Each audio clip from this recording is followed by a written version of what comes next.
তিনজন সরাসরি আল্লাহ রসুল ইসলামকে বলে দিলেন, আল্লাহ রসুল আমাদের কোনো ওজোর ছিল না, সাময়িক বিচ্যুতি।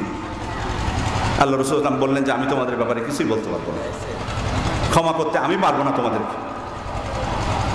তিনি তাদের সাথে সম্পর্ক ছেদ করলেন।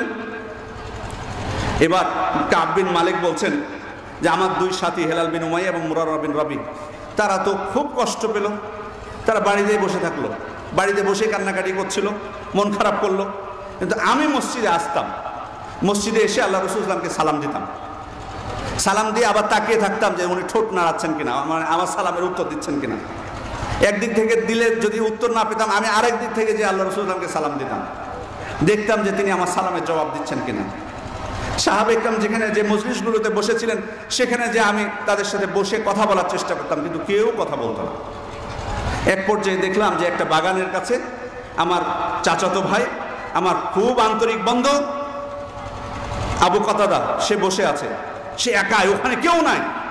তা আমি ভাবলাম যেহেতু ওখানে কেউ নাই, নিশ্চয় আমার যেহেতু বন্ধু, আমার চাচাতো ভাই, ওইখানে ও হয়তো আমার সাথে কিছু কথা বলতে পারে। তা আমি তাকে গেলাম, তার কাছে সালাম দিলাম, কোনো জবাব সে দিল না। তো সেখানে আমি এতই মন খারাপ করলাম, এত মন খারাপ হলো আমার, আমি তাকে শুধু বলেছিলাম যে আবু কাতাদা, বলো তো তোমার কি মনে হয় আমার সম্পর্কে, আমি আল্লাহ এবং তার রসুলকে ভালোবাসি কিনা।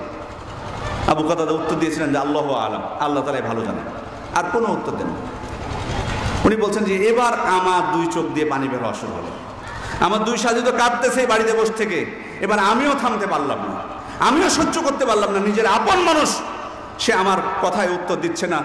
আমি যখন বলছি যে আল্লাহ এবং তার রসুলকে আমি ভালোবাসি কিনা, সে বলছে আমি জানি না। সে আমার প্রকৃত অবস্থা জানার পরেও এই কথা বলছে। সে তো গোপন জায়গায় ছিল, কথা বলতে পারতো। দেখুন সাহাবা ইকরাম আল্লাহ তাআলাকে কিভাবে ভালোবাসতেন, আল্লাহ তাআলার ব্যাপারে তার দৃষ্টিভঙ্গি, যে আল্লাহ তাআলা সব কিছু দেখছেন, আল্লাহকে ভয় ছিল তাদের কেমন। উনি বলছেন যে এভাবে করে 40 দিন গেল। 40 দিন যাওয়ার পর আরো কঠিন সিদ্ধান্ত আসলো, বলে যে এবার তোমাদের পরিবারকে পাঠিয়ে দাও বাড়িতে, পরিবারের সাথে, তোমাদের স্ত্রীদের সাথে তোমাদের কোনো সম্পর্ক থাকবে না। কঠিন পরীক্ষা। এরপরে আরো কঠিন পরীক্ষা। গাসসানের অধিপতি, যাদের সাথে যুদ্ধ করতে বের হয়েছিলেন, তারা কিভাবে জেনে গেছে যে আল্লাহ রাসূল সাল্লাল্লাহু আলাইহি ওয়াসাল্লাম 3 জনকে বয়কট করেছেন যুদ্ধে না যাওয়ার কারণে। তারা এই সুযোগে চিঠি লিখলে এই 3 জনের কাছে যে আমরা শুনতে পেয়েছি যে তোমাদের নেতা মুহাম্মদ সাল্লাল্লাহু আলাইহি ওয়াসাল্লাম আমাদের সাথে তোমরা যুদ্ধ করতে বের না হওয়ার কারণে তোমাদেরকে বয়কট করেছে। আমরা তোমাদেরকে আশ্বস্ত করছি যে তোমরা যদি আমাদের দেশে চলে আসো, তাকে পরিত্যাগ করে, আমরা তোমাদেরকে সম্মানজনক একটা স্থান দেব। কাব বিন মালিক বলছেন, চিঠি পড়ে আমি বুঝে গেছি যে এটা আমার জন্য আরো বড় পরীক্ষা, একটা আল্লাহর পক্ষ থেকে পরীক্ষা তো দিচ্ছে, এটা আরো বড় পরীক্ষা। সাথে সাথে ওই চিঠি জ্বলন্ত অঙ্গারে আমি নিক্ষেপ করলাম। 50 দিন পার হলো, ফজরের সালাতের পর বসে আছেন, ওই সালা পাহাড় থেকে ডাক আসছে, আবশিরিয়া কাব ইবনে মালিক, হে কাব ইবনে মালিক, সুসংবাদ গ্রহণ করো। উনি বলছেন যে যখনই শুনতে পেয়েছি এই কথা, সুসংবাদের কথা যখনই শুনতে পেয়েছি, তখনই আমি আল্লাহ তাআলার শুকরিয়া স্বরূপ, তার প্রতি কৃতজ্ঞতা স্বরূপ আমি সিজদায় পড়ে গেছি। তারপর আল্লাহ রাসূল সাল্লাল্লাহু আলাইহি ওয়াসাল্লামের কাছে গেছেন, যে দেখেন যে আল্লাহ রাসূল সাল্লাল্লাহু আলাইহি ওয়াসাল্লামের হাস্যোজ্জ্বল মুখ, বলছেন মনে হচ্ছে তার মুখমণ্ডলটা চন্দ্রের একটা টুকরো। আল্লাহ রাসূল সাল্লাল্লাহু আলাইহি ওয়াসাল্লাম আমাকে অভ্যর্থনা জানালেন। আমি আল্লাহ রাসূল সাল্লাল্লাহু আলাইহি ওয়াসাল্লামকে বললাম, আল্লাহ রাসূল এই সুসংবাদ এটা কি আপনার পক্ষ থেকে নাকি আল্লাহ তাআলার পক্ষ থেকে? আল্লাহ রাসূল সাল্লাল্লাহু আলাইহি ওয়াসাল্লাম বললেন যে এটা বরং আল্লাহ তাআলার পক্ষ থেকে।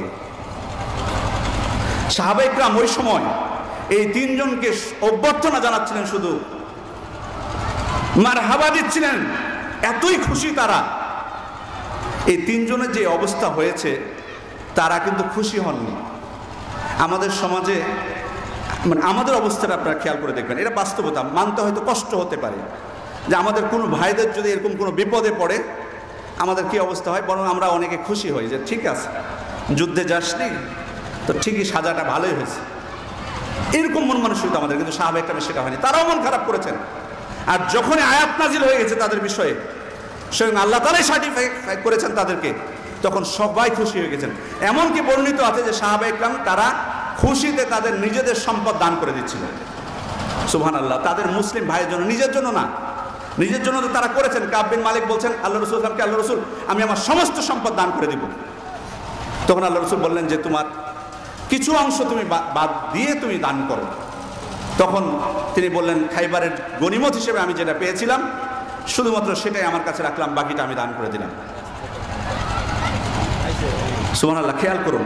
তাহলে আমি শুধুমাত্র যে বিষয়টার জন্য আপনাকে এই ঘটনাটা নিয়ে আসলাম, যে সাহাবায়ে কেরাম খেয়াল করে দেখুন যে তাদের সপক্ষে তাদের তওবা কবুল করে, তিনজনের তওবা কবুল করে আল্লাহ তাআলা আয়াত নাজিল করেছেন, আর খুশি হয়েছে সবাই, এবং নিজেদের সম্পদ দান করেছেন খুশিতে, আল্লাহ তাআলার কৃতজ্ঞতা স্বরূপ। এটা কি এখন বর্তমান যুগে, সত্য কথা বলবেন, এগুলো আমরা কল্পনা করতে পারি? মানে এই ভালোবাসা অন্য মুসলিম ভাইদের প্রতি এগুলো আছে আমাদের? মানে ঘরের ভাইয়ের প্রতি তো নাই, বাইরের তো বাদই দিলাম, কঠিন অবস্থা নাই, অনেক সংকীর্ণতা আমাদের মধ্যে। অথচ বদরের যুদ্ধে যখন যুদ্ধ শুরু হচ্ছে, ওই মুহূর্তে সাদ বিন মুআজ রাদিয়াল্লাহু আনহু বলছেন আল্লাহ রাসূল সাল্লাল্লাহু আলাইহি ওয়াসাল্লামকে, আল্লাহ রাসূল ওই যে উঁচু ঢিলার উপর আপনার জন্য একটা তাঁবু বানিয়ে দিই, আপনি ওইখান থেকে পুরো যুদ্ধের ময়দানটা আপনি পর্যবেক্ষণ করবেন। যদি আমরা যুদ্ধে জয় হই আলহামদুলিল্লাহ, আর যদি পরাজিত হই আল্লাহ রাসূল আপনার জন্য আমরা সওয়ারি ঠিক করে রাখছি, আপনি ওইখান থেকে নেমে সওয়ারিতে চড়ে মদিনায় ফিরে যাবেন নিরাপদে। এবং নিরাপদে ফিরে যেয়ে ওই সমস্ত ভাইদের কাছে ফিরে যাবেন। খেয়াল করুন কিভাবে বলছেন যে ওই সমস্ত ভাইদের কাছে ফিরে যাবেন যারা আপনাকে আমাদের থেকে বেশি ভালোবাসে। কল্পনা করেছেন বদরের যুদ্ধে বের হয়ে এসেছিলেন মাত্র কতজন? 313 জন। 313 জন বের হয়ে এসেছিলেন। অবশ্য বাকিরা জানতেন না যে যুদ্ধ হবে, তারা নিশ্চিত ছিলেন না, জানলে সবাই বের হয়ে আসতেন। সাদ বিন মুআজ বলছেন যে আপনি এমন ভাইদের কাছে ফিরে যাবেন যারা মদিনায় অবস্থান করছেন, তারা আমাদের থেকে আপনাকে বেশি ভালোবাসে। আপনি তাদের কাছে ফিরে যাবেন, তারা আপনার সাথে যুদ্ধ করবে পরবর্তীতে। মানসিকতাটা কেমন ছিল? আর আমাদের যদি এরকম হতো, আমাদের মতো মানসিকতা হলে আমরা বলতাম, তখন হয়তো বলতাম যে আল্লাহ রাসূল সাল্লাল্লাহু আলাইহি ওয়াসাল্লাম খেয়াল করে দেখুন তো, কারা আপনার সাথে আপনার ডাকে সাড়া দিয়েছে, আর কারা মদিনায় বসে থাকলে একটু দেখে রাখুন, শুধু চিনে রাখুন তাদেরকে। এই হলো মন মানসিকতা আমাদের, যেটা বাস্তবতা, স্বীকার না করতে পারি, বাস্তবতা হলো এটা। সম্মানিত উপস্থিতি, কিভাবে সম্ভব হলো? কারণ খেয়াল করে দেখুন, সমস্যা হচ্ছে যে আমরাও তো তাওহীদের উপরে, আল্লাহ রাসূল সাল্লাল্লাহু আলাইহি ওয়াসাল্লাম যেমন সাহাবায়ে কেরামকে ঐক্যবদ্ধ করলেন তাওহীদের উপরে, যে একমাত্র আল্লাহকে মাবুদ হিসেবে গ্রহণ করতে হবে, সেই তাওহীদের উপরে তো আমরাও তো আছি। তাহলে আমরা কেন ঐক্যবদ্ধ হতে পারছি না? আমাদের কেন অন্তরের মিল হচ্ছে না? আমাদের মধ্যে এত বিদ্বেষ কেন? আল্লাহ রাসূল সাল্লাল্লাহু আলাইহি ওয়াসাল্লাম তাদেরকে বেশ কিছু নির্দেশনা দিয়েছিলেন সাহাবায়ে কেরামকে। তিনি যখন ইসলামী সমাজ প্রতিষ্ঠা করতে চাচ্ছেন মদিনায়, তিনি কিছু নির্দেশনা দিলেন। খেয়াল করে দেখি মানে এগুলোর ক্ষেত্রে আমাদের ঘাটতি আছে কিনা। যেমন তিনি বলেন, ইয়া আইয়ুহান নাস আফশুস সালাম ওয়া আতইমুত তাআম ওয়া সাল্লু বিল-লাইলি ওয়ান নাসু নিয়াম তাদখুলুল জান্নাতা বিসালাম। হে মানুষ সকল, তোমাদের মধ্যে তোমরা সালামের প্রচলন ঘটাও, সালামের প্রচলন ঘটাও। এটা কিন্তু অত্যন্ত গুরুত্বপূর্ণ একটা বিষয়। এক মুসলিমের আরেক মুসলিমের হক এটা, সালাম দেওয়াটা, এটাকে ছোট করে দেখবেন না। বিধানটা সহজ, কিন্তু আমরা দিই না। সালাম দেওয়ার বিধান কিন্তু পরিচিত অপরিচিত সবাইকে, মানে শুধু পরিচিত আমি যাদেরকে চিনি, আমার সিনিয়র, আমার থেকে ডিগ্রি বেশি, তাকেই শুধুমাত্র দিব। আর আমি যাকে চিনি না বা আমার থেকে বয়সে কম, তাদেরকে দিব না, বিষয়টা কিন্তু এটা না। সবাইকে, পরিচিত অপরিচিত সকল মুসলিমকে কিন্তু সালাম দিতে হবে। এই সালামের মাধ্যমে কিন্তু আমাদের মধ্যে কিন্তু মহাব্বত কিন্তু বৃদ্ধি পায়, এটা কিন্তু স্বীকার করতে হবে। আপনি হয়তো উদাহরণস্বরূপ বলছি যে আপনার ব্যাপারে আপনার পাশে এলাকারই হয়তো কোনো ব্যক্তি নেতিবাচক দৃষ্টিভঙ্গি প্রকাশ করেন, আপনার প্রতি তার ধারণা খুব বেশি ভালো না,